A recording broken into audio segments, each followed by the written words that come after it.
Okay, so I will overrule the objection and I will allow you to solicit some limited testimony with respect to the corresponding civil suit filed. Understand. Let me rephrase my original question, since I'm not exactly sure how I phrased it. You are aware that the city of Pawtucket is currently suing Mrs. Farinelli, correct? I believe there are 2 pending suits against her. And you're aware that one was filed in a complaint dated August 4th of 2024? I don't remember the exact date, that sounds about right. And you're aware that this relates to her communications with the city? The city generally, not Yes. me personally.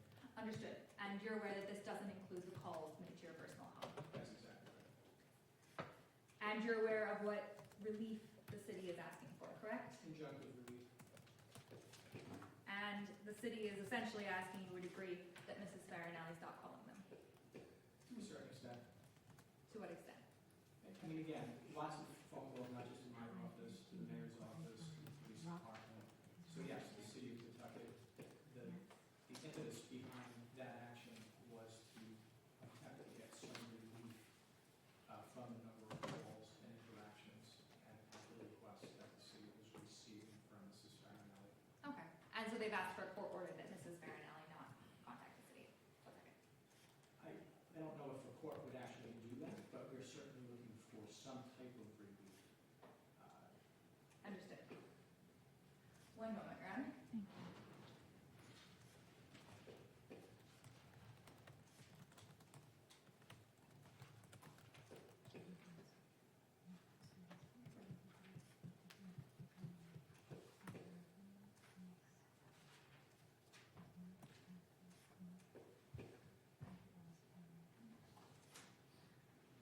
Attorney Miles, my final question on this matter. The law department had to approve this lawsuit, correct? Well, we were part of the discussion, but the decision was ultimately one that was made by the administration. No further questions, Your Honor. All right, redirect? Just briefly, Your Honor.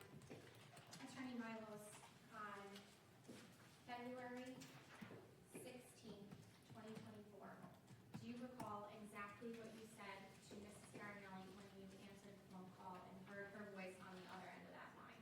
I first asked her why she was calling me. And then what did you say? She gave me an explanation. Again, I didn't appreciate the explanation because, again, it was about business and I was at home.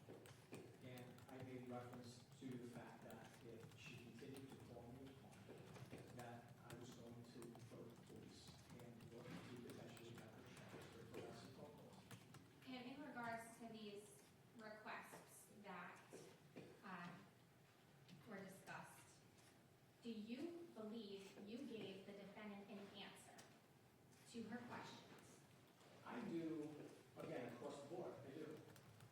I don't think there was anything new in any of those messages that were left, those 20 messages, starting on July 31st and ending on September 3rd, that we had not already talked about in some fashion, in some cases many times. Nothing further, Your Honor. Anything else? One moment, Your Honor. Sure.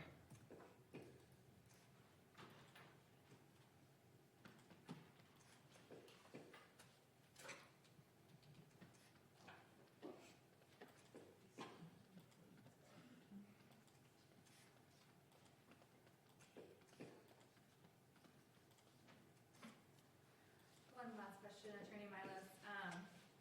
You never returned any of those 20 phone calls, correct? For my home? From your home. No, I did not.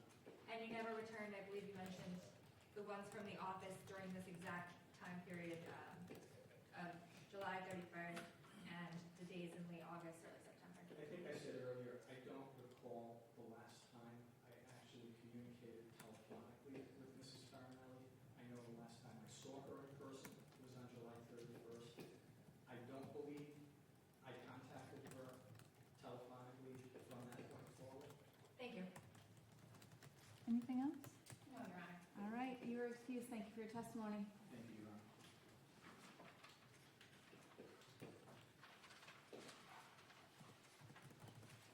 Anything further? No, Your Honor, the state rests. All right, thank you.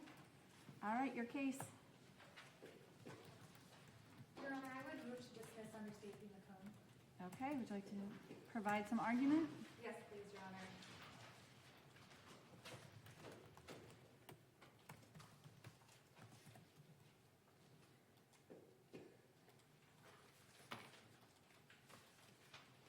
Your Honor, there are two charges here. One under 1152-4.2 cyber stalking, and one under 1135-17 crank or obscene telephone calls. A careful reading of these statutes indicates that they have slightly different requirements, although they are essentially very similar, and hence why we likely see them charged together in many counts. I will start with the crank or obscene phone calls.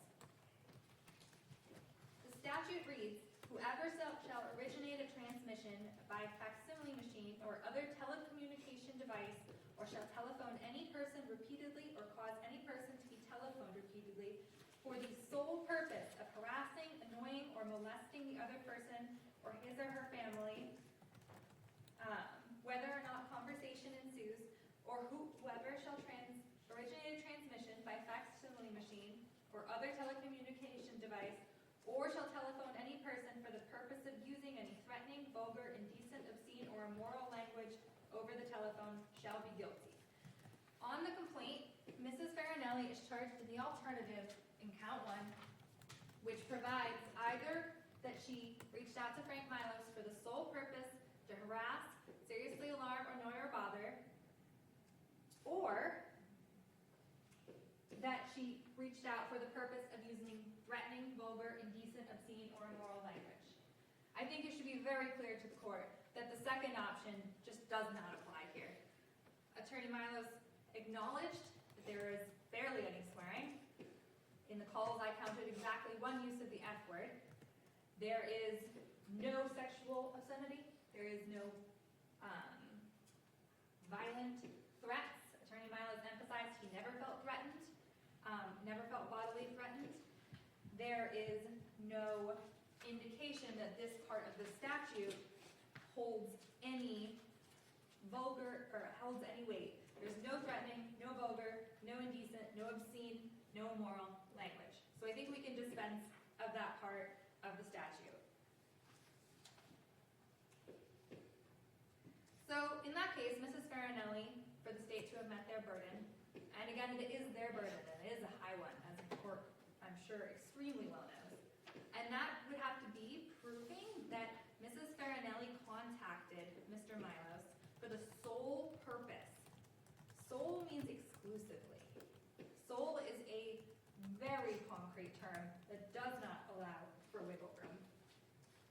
Attorney Milos testified that in many, and we went through them at length, of these voicemails, Mrs. Farinelli is asking to meet with him. She is asking for a call back. She is asking for return contact. And then in many of these calls, as we discussed again while Attorney Milos was on the stand, Mrs. Farinelli is asking for 2 documents, or 2 court orders, and a letter from the city. She is seeking these documents. Whether Frank Milos has them is utterly immaterial. She actively is seeking them, and that is her purpose. She is asking for a call back. That is her purpose. She wants to get to the bottom of these issues that she sees around her son's documentation of his death. Whether Frank Milos has the answer is not relevant to the statute. Her purpose is what's relevant to the statute. And I would note that this statute has no definitions for the sub-words, let's say, of harassing, annoying, or molesting. But I think it's very clear. Sole purpose goes to a very specific intent. Specific intent under the law is subjective. Her purpose is to get these documents and to speak with Mr. Milos about what she believes is the mishandling of her son's records. That is very clear. I believe on the stand, Mr. Milos demonstrated that he knows that's what she wants to talk about, because they have talked about it many times to the point where he felt he couldn't talk about it anymore. But that is what she wants to talk about. The cyber stalking statute is a little different.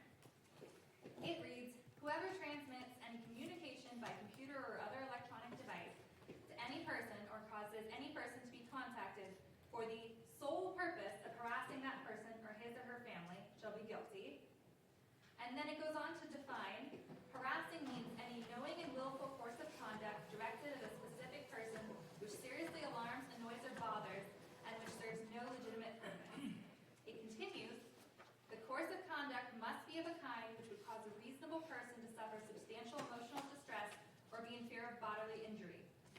Course of conduct means a pattern of conduct composed of a series of acts over a period of time, evidencing a continuity of purpose. Constitutionally protected activity is not included within the meaning of course of conduct. Now, this is a slightly more complex statute, but we still see that emphasis on sole purpose. The legislature did not put that in by accident, Your Honor. That is there to protect the First Amendment and to protect communication between parties. We'll come back to the language sole that appears in both of these, but I'd like to focus briefly on serves no legitimate purpose that's used in the definition of harassing. The state indicated that they rely heavily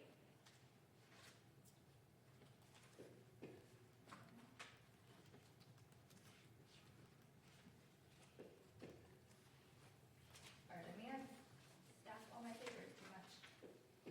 The state indicated that they intend to rely heavily, there it is, on State v. Steerhoff, which is 879 Atlantic 2nd 425.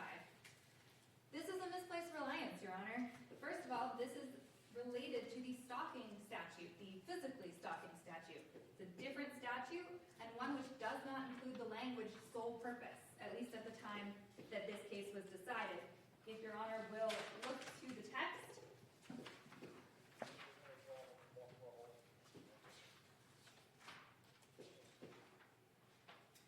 The statute is quoted under Part 1 of analysis, and it does not include sole purpose.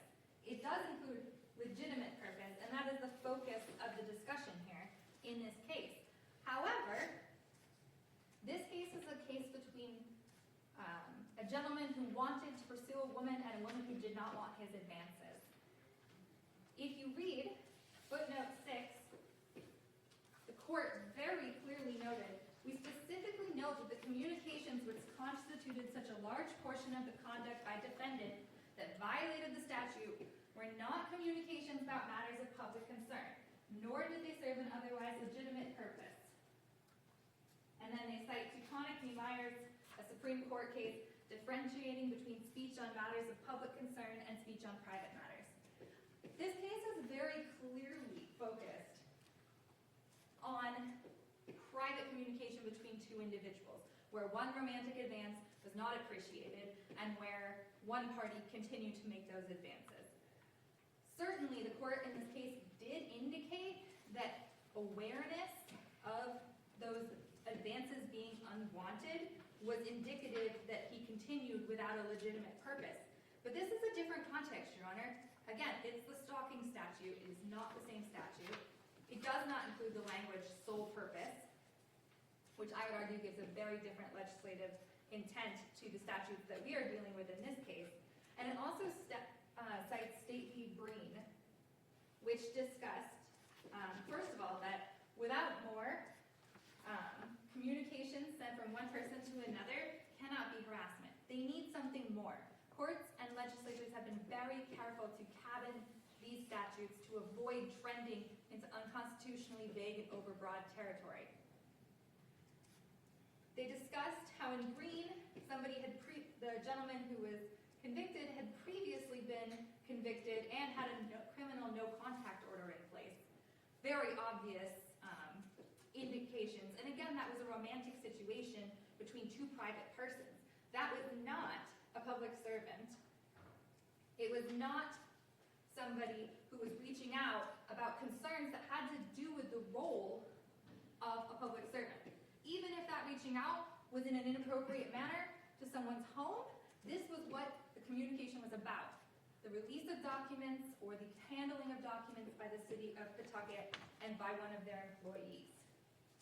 So I would argue that footnote in Steerhoff makes it very clear that the court knew that public concerns and public officials would have different standards and could end up very different than the case at issue here.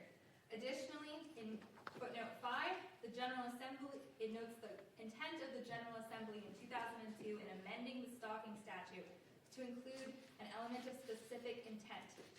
In this case, with intent to seriously alarm, annoy, or bother the person and which serves no legitimate purpose. Again, I just think that indicates that the legislature is thinking making a very specific intent in creating these statutes that can so easily trend into First Amendment territory.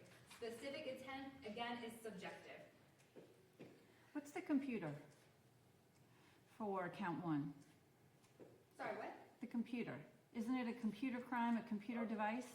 So it says computer or other electronic device. I assume the state is calling a landline phone an electronic device, Your All Honor. right. But I would argue, I think it's duplicative charging, to be honest.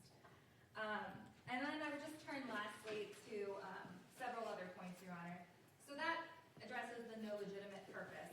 It has to be legitimate in a subjective sense. It has to be, otherwise it is ad hoc and renders the statute overbroad under the Constitution so that no one could gauge their conduct by what a court might consider to be a legitimate purpose. I think in addition, there's other elements. So of course, that is one element. But if there's not a finding of substantial emotional distress or fear of bodily injury, this charge would still fail. Mr. Milos came to the stand, said he was not in fear of bodily injury. And he did testify to certain emotional distress. But it's up to the court to find whether 20 phone calls over the span of about 8 days, spaced over months, and none of which were answered, none of which include foul language, foul depictions, threats of violence, but which perturbed, even disturbed the listener.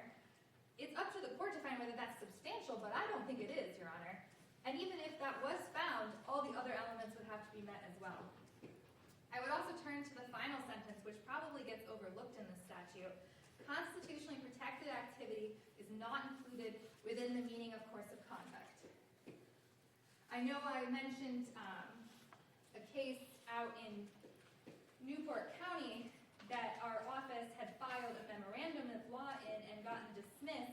That was case number N2-2010-0203A, Cheryl Sola. There is no written decision, of course, but I would note that the concern raised in that brief that constitutionally protected communications, those that do not include vulgarity, foul language, fighting words, threats, true threats, if it doesn't include that, it very well may be constitutionally protected and doesn't even count under the course of conduct as described here. Because explicitly the statute says constitutionally protected activity does not count within that course of conduct.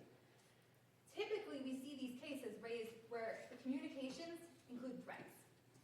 Not always, but typically they do. Lastly, I'd like to turn back to sole purpose, which we see arising in both statutes.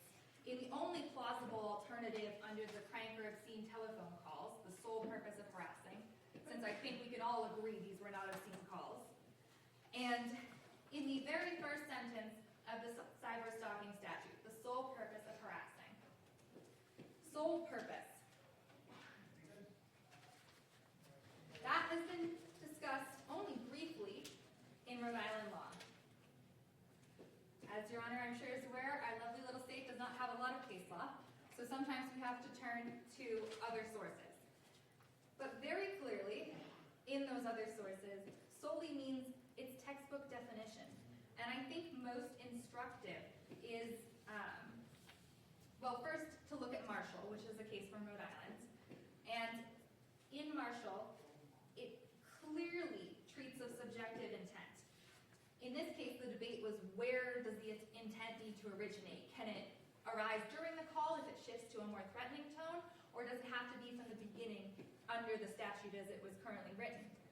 And the court came to the conclusion that based on the wording of the statute, had to be at the origination of the call. What was the purpose behind the making of the call? So that is what Marshall decided, but I think the treatment by the court very clearly indicates that subjective intent is what matters. That is clearly what they are analyzing in describing the intent, which in this case was a gentleman trying to reconcile with his wife. He would call her, trying to reconcile, and then likely as she resisted, descend into threats. But the court found that because at the beginning he was calling with the intent to reconcile, that was his purpose in calling. The state of Massachusetts, much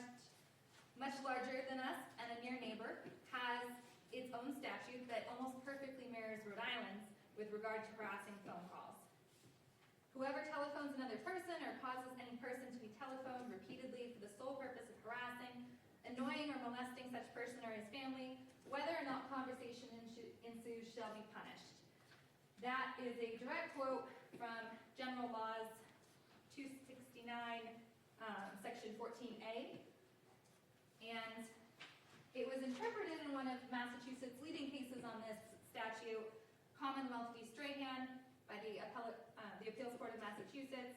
That was 30 Mass Appellate Court 947.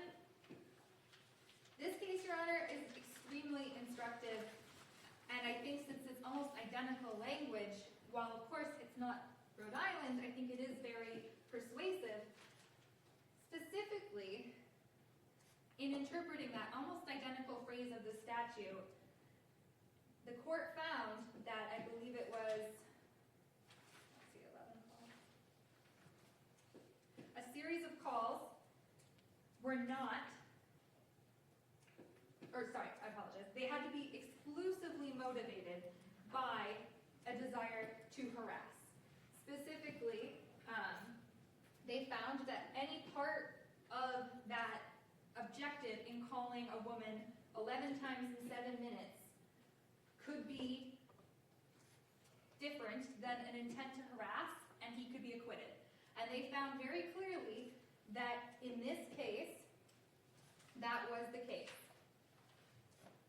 The sole purpose is sole. Do you have any case with a similar fact pattern, a public official? I think I do, Your Honor. So there's, yes, so the one,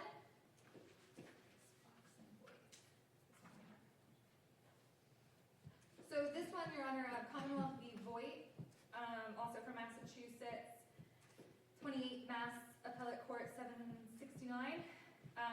It was a gentleman who repeatedly called the police office and 911 in an attempt to get a taxi.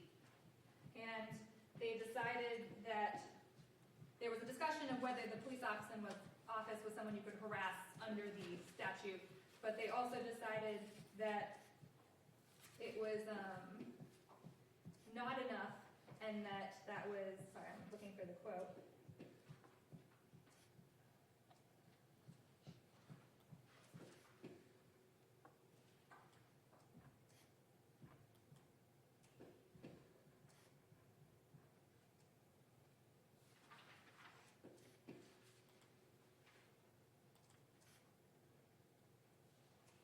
Okay, yes, here. If the town and county are not persons for purposes of the general law, the government argues that at least the dispatcher herself should have been the benefit of the statute, lest public employees be left without the same protection 14A affords other citizens. Government employees acting in their public capacity are perhaps bound to suffer a modicum of vexation from the citizenry. Complaint and even repetitious complaint are occupational hazards which the public servant must anticipate. And they found that this series of calls was not, in fact, a violation of the statute. There are, of course, some cases where that has been not the case, but I would say that typically they're distinguished by either threats, for example, or, for example, calling approximately 500 times, which does add to it the very time nature perhaps being harassing. Specifically, this case also notes that the person who was repeatedly calling, quote, had a grievance which was valid even if it was not portentous. He had reason to telephone the police department to ensure that his complaint would be registered. Town scolds have a hallowed function in reminding municipal officials of their duties. Which is to say that we don't need to agree with the reason someone calls a city official, but that the law may still offer shelter and protection. There was also Commonwealth v. Fox, Your Honor, which is 2016 Mass Appellate, unpublished, Lexus 947. This is the only case I found that qualified Strahan, but it did describe that there were, of course, limits. This was another case where lovers were trying to convince someone that they should get back to them, and in this case, they found that without a history of attempting to reconcile, there were circumstances where they could be considered harassing calls. I would say that's the only case I found to qualify Strahan, and I don't think it applies in this case. I would also just note that other states have determined what solely means in very similar worded statutes. For example, the state of Florida has a statute structured very much like the federal, which bifurcates the calls, some of which can be for, and there's a subsection for anonymous calls, which in their very occurrence are harassing. There's a subsection for telephone calls with abusive language, and then there's a subsection for calls during which conversation ensues. And specifically in the federal statute and the states that copy it, there is a heightened burden on that last category of call. In this case, solely to harass, again, is used as the language, solely to harass, versus just an intent to disturb or to harass, which is used in other subsections, and which in that case indicates that you could have mixed intent. Again, solely to harass. And this decision in Florida, interpreting that language, which of course, again, not binding, but I do think is very well put, it's in Jury versus State, DURIE, 901, Southern 2nd, 171. The court notes, this requirement of solely to harass is important to assure the statute's constitutionality in light of the First Amendment.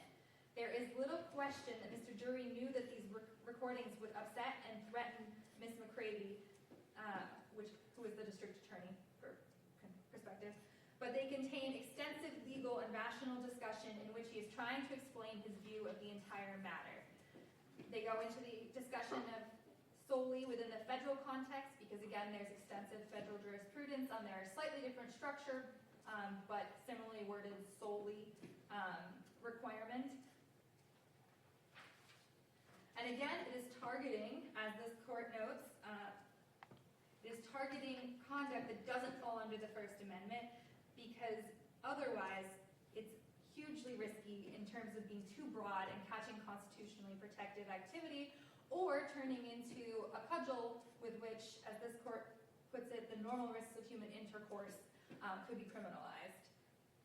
Specifically, solely means only.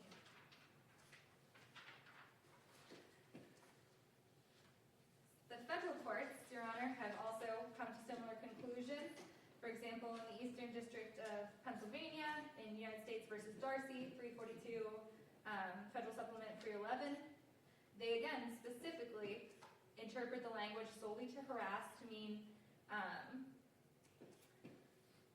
no matter how much sympathy it might have for one side or the other in such a conflict, unless some completely unjustifiable motives such as revenge or cruelty motivate such repeated contacts by interstate telephone calls, only then can it be called solely to harass. I think this is very clear that it's supposed to be exceptionally limited. Here they're citing to Congress's intent, but we can just as easily, I think, extrapolate to our own legislative intent in Rhode Island. And specifically, the federal court stated, if this section were drawn or interpreted any more broadly, countless people would be criminalized. And of course, they indicate that nor does the court believe that Mr. Darcy's behavior was always prudent, reasonable, or above reproach. It was not. But they did not find that it was solely to harass. Like Mrs. Farnelli's messages, they note that these messages to the district attorney were civil, contained inquiry. I apologize, this was not the district attorney one, that was the last one. This was a message to a grandmother about a child that she had with her, asking for the whereabouts. They were civil, they contained inquiry as to her son's whereabouts, and they generally, the defendant professed to be worried and had great difficulty in contacting his son.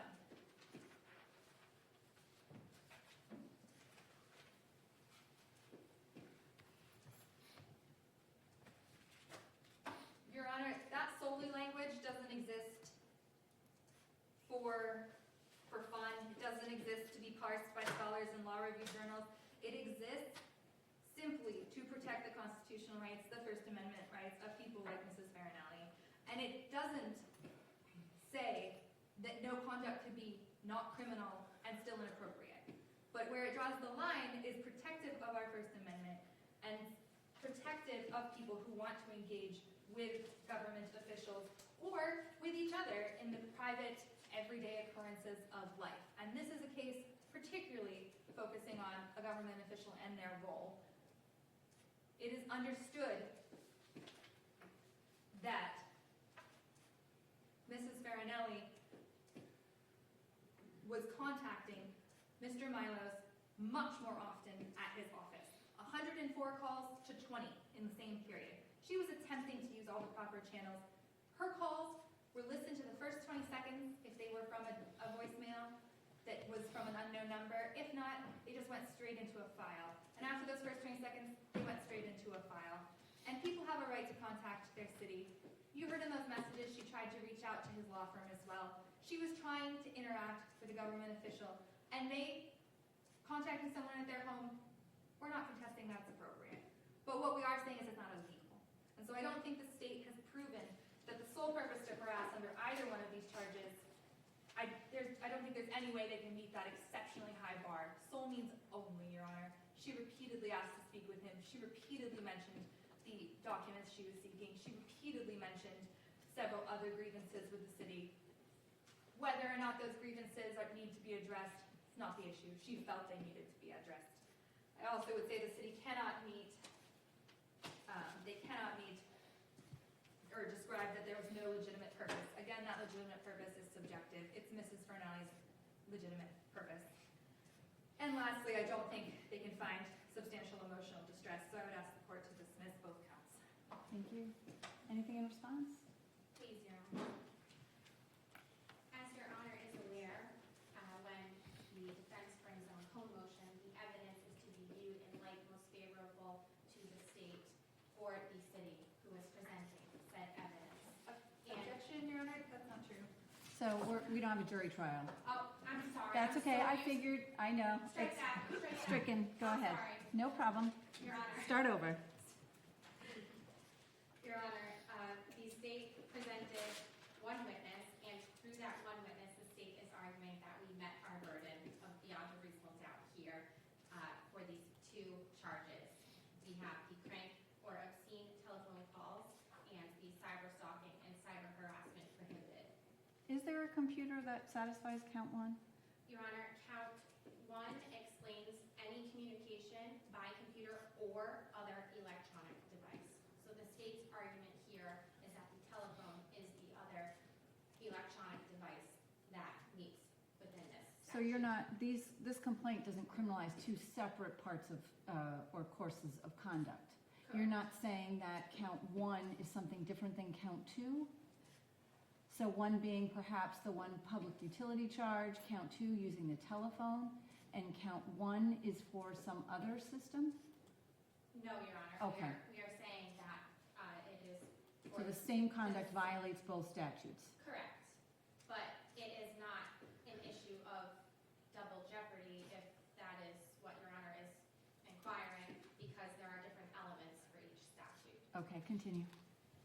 So, Your Honor, in regards to the one witness that the state has presented, Attorney Milos stated that he has worked for the city of Pawtucket for many years, and he has always had an open door policy for the members of and the public of the city of Pawtucket to come and meet and discuss any issues. Attorney Milos stated that he has in fact met this defendant on multiple occasions and has spoken to her over the phone and has met with her in person. He explained that he did meet with her and answer multiple of her questions on multiple occasions. And in regards to the statutes and the conduct here that the state is arguing that we met our burden, the state is arguing that as to the crank or obscene phone calls, I will not read the whole statute, I will just read that it says, whoever shall originate a transmission by communication device shall telephone any person repeatedly or cause any person to be telephoned repeatedly for the sole purpose of harassing, annoying, or molesting the other purpose or his or her family. Your Honor, it is clear that this defendant's purpose to contact Attorney Milas at his home was to harass, annoy Attorney Milos. She contacted him at his office, but it reached a different level when she started contacting him at his home, where she knew he was living there with his wife and 2 children. We know that because she referenced that in those voicemails. She knew that he lived there, and she even called during the day when his wife and family were home. So she knew that she was making those calls, and yes, she brings in the information about the orders and the letters and her son's records. However, she is leaving those same voicemails at his office, and Attorney Milos testified that he already spoke to her about them. So the sole reason she is contacting him is to harass, annoy him by contacting him at his home. And, Your Honor, the first time Attorney Milos picked up the phone and answered and told her to not contact him at his home anymore, that is a clear indicator that she knew exactly what she was doing by making those calls. She knew that if she continued those calls, that would bother Attorney Milos. And I think it's important that we focus on the reasonable person standard here, and that is going to shift me over to the cyber stalking and cyber harassment statute. That statute is what a reasonable person would feel and suffer substantial emotional distress. And Your Honor, the state is not disputing that Attorney Milos is somewhat of a public official. However, defense counsel did not cite once a case where someone was contacted at home. And I think that is where the line needs to be drawn. Attorney Milos himself said he received thousands of calls at his office, but when he started to receive those calls at home, that's when he knew it needed to stop. And he stated that he was, quote, sick and tired.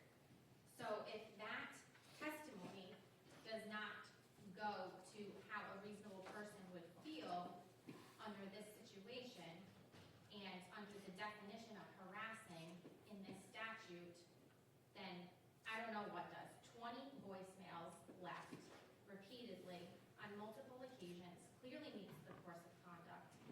That is a pattern of conduct of a series of acts over a period of time.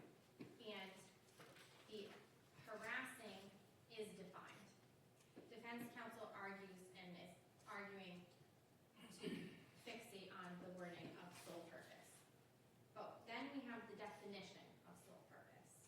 And the definition, I just strike that, the definition of harassing. The definition of harassing means any knowing and willful course of conduct directed at a specific person which seriously alarms, annoys, or bothers the person and which serves no legitimate purpose. We heard from Attorney Milos. He was clearly annoyed, bothered by these calls. And any reasonable person in this situation would. We have voicemails at home, at private law firm, and at work. But when we get the voicemails at home, that is where we have to draw the line. And then in regards to the legitimate purpose, Attorney Milos stated he spoke to the defendant on multiple occasions answering her questions in regards to the information she was seeking in the voicemails. Additionally,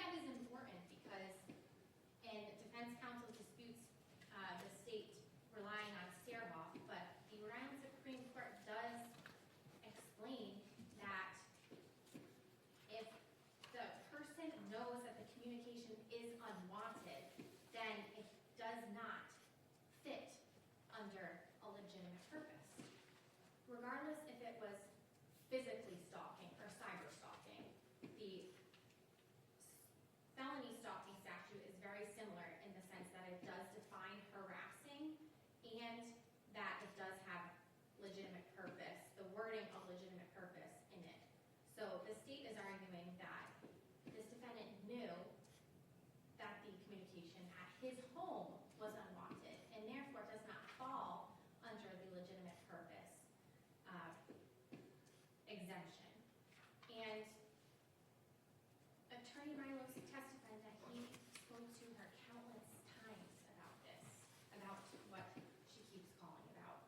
So, Your Honor, the fact that she states on the voicemails that she has all the time in the world to sit outside his home, and that's not a threat, that's a promise, that Attorney Milos should be careful, and all of the information that she stated in the voicemails, the fact that she brought up his wife, the fact that she brought up friend requesting family and friends on Facebook, none of that is constitutionally protected. All of that information that she is saying, along with what she is arguing is constitutionally protected, is not for a legitimate purpose. And the state argues that we have met our burden. Thank you. All right, thank you. I do have one other matter to quickly deal with before I issue a decision on the Macomb, which I'd like to do today to resolve this matter, but I'm up against the clock. Are we ready on Mr. Goddard, or can you come back?